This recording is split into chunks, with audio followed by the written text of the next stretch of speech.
Eddie in Westchester. What's up, Eddie? Hey, the trunk, what's happening? First of all, I sent you a couple of emails with a couple of Van Halen absurd songs. Mitch Malloy, It's the Right Time, Van Halen 3, That's Why I Love You, and a live version of The Rover versus a live version of Led Zeppelin Rover. You cannot compare Eddie Van Halen to Jimmy Page. He blows Jimmy Page out of the water. You listen to it if you can get a chance. Wait a minute, Eddie. Okay. You have Van Halen doing The Rover? Yep, I sent it to you. It's fantastic. You'll never. When did Van Halen play? When did Van Halen play The Rover? Back in like the mid '70s, late '70s. Oh, like when they were kind of doing like backyard parties and stuff. Oh, I don't know when it doesn't show a date on it, but there's a couple of them. But there's one that's really good. Listen to it. You'll never hear anything like that. It's like 10 times better than Zeppelin's version. Where did you find that? Where did you find it? It's on YouTube. Just put in Van Halen The Rover. It comes of course, up. What isn't on YouTube, right? Okay. There's a black and white one, and there's a colored one. It's the colored one that has the band on the front of it. Let me get into Van Halen stuff with you. I'm looking at it right now, Eddie. I see you. I see your email right now. I'll listen to it as soon as I can. I'm looking at it right now. Thank you. All right. And the other two songs are important too. I want you to listen to those two also. All right, okay, you got it. Let's get on this Van Halen. Let's get on this Van Halen thing. First of all, it's very clear what's going on as a longtime Van Halen fan. Okay, there would be if Eddie was sick, there would have been a no phone call in October. There would have been no reach out to Mike. Okay, there would be no announcement from Wolfie. There wouldn't be Dave being scared at Pink Park, talking about maybe something and then saying I can't say anything. He wouldn't be talking about it. Alex doesn't talk about Van Halen future. Eddie doesn't talk about Van Halen future. Gary Sharon doesn't talk about. Only Sammy does. And Sammy dropped a dime on your show telling him that the band got in touch with Mike, and once again he screwed it for Mike, and Mike is back out again. Okay? And that's the only reason. And once again, Sammy puts his foot in his mouth, just like he did in '96, and he could have been on the best of and took a little break because he said '95 tour wasn't that great. So take a break with the best of. But you saw in that little video, the breaking of the band, he walked out of the studio doing Human Beings on Eddie when he wanted to redo it again. And then Ed called him up on Father's Day. Come on in, we're working on the best of. No, I don't want to do the best of. Well, listen, we're not getting along too well. A best of's a nice little break. You do a couple of songs. We put the album out. You know, we're obviously not getting back with Roth.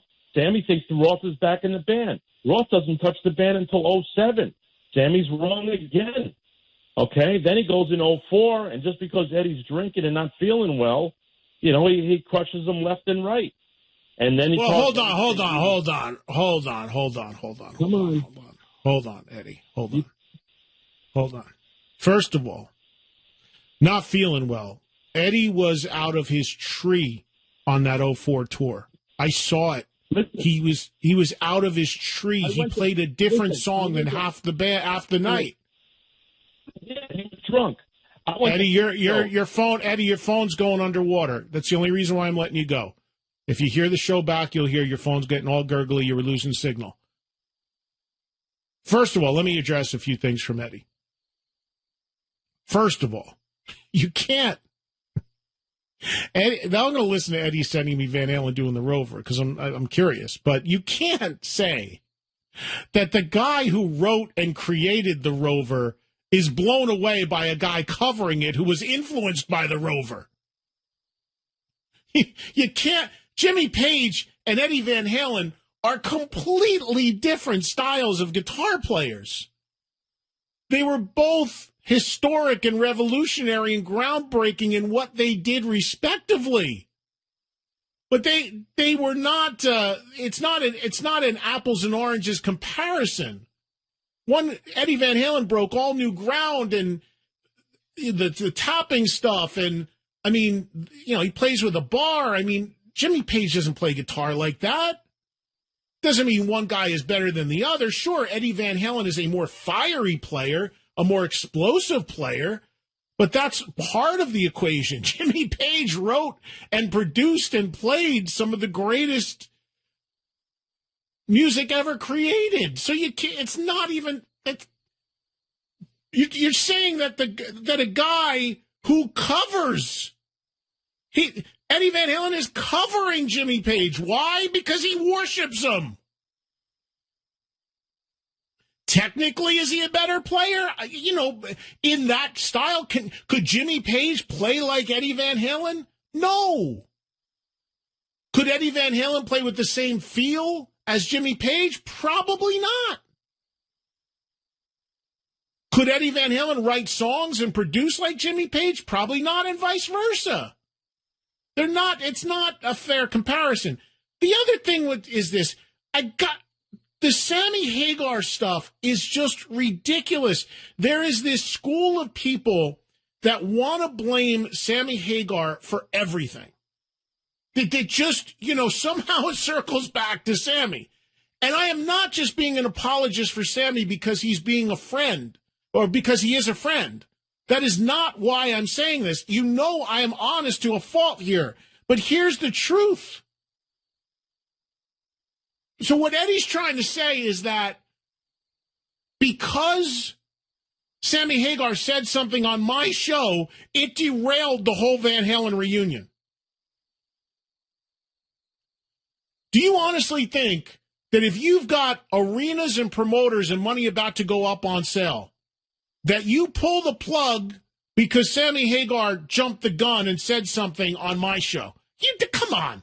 And even if that was the case, which is a completely ridiculous assessment, what's to explain the amount of massive inactivity for 20 years? How many times have we said this? What has Van Halen given us in the last 20 years?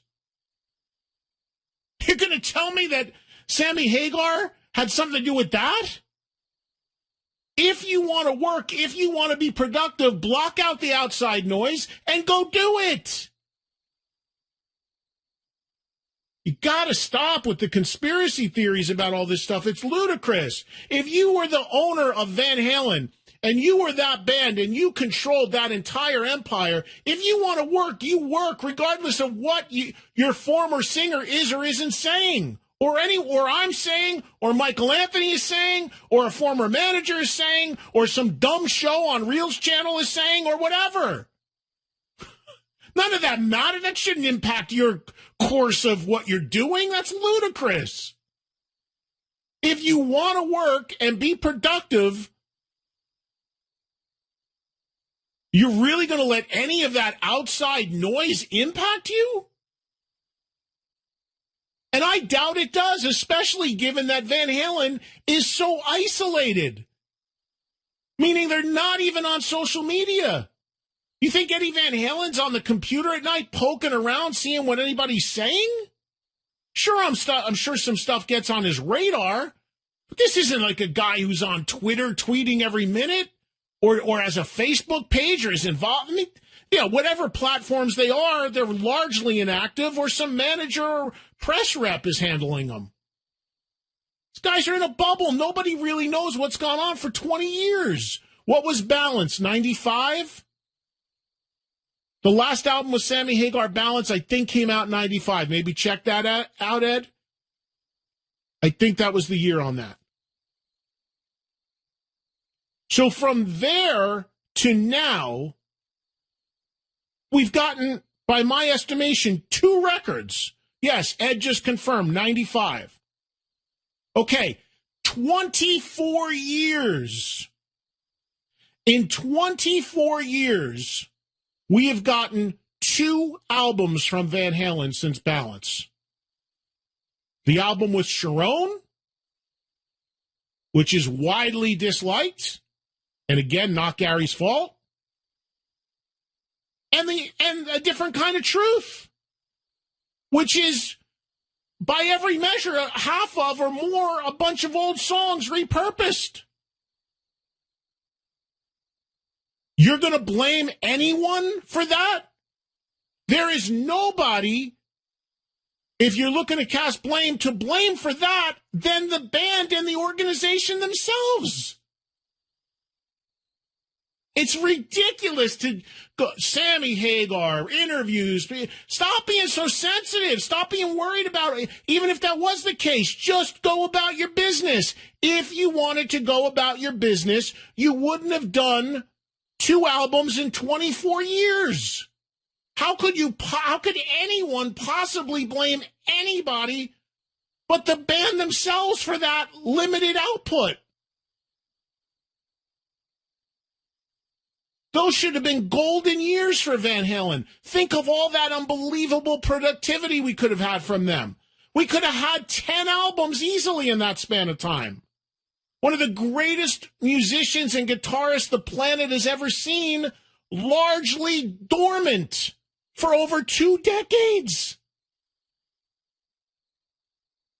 Stop trying to blame that on Michael Anthony, Gary Sharon, Sammy Hagar, a TV show, an interview, a this or that. There's only one place that lands.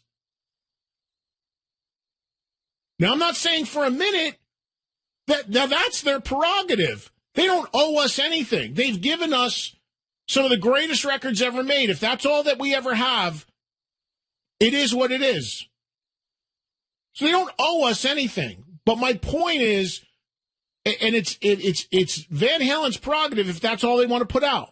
But my point is, you can't, when you've got that level of limited activity and output,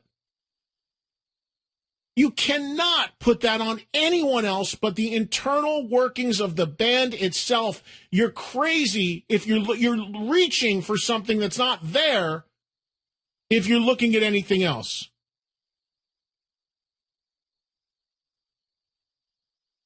You got to stop the madness, the conspiracy theories. It's ridiculous.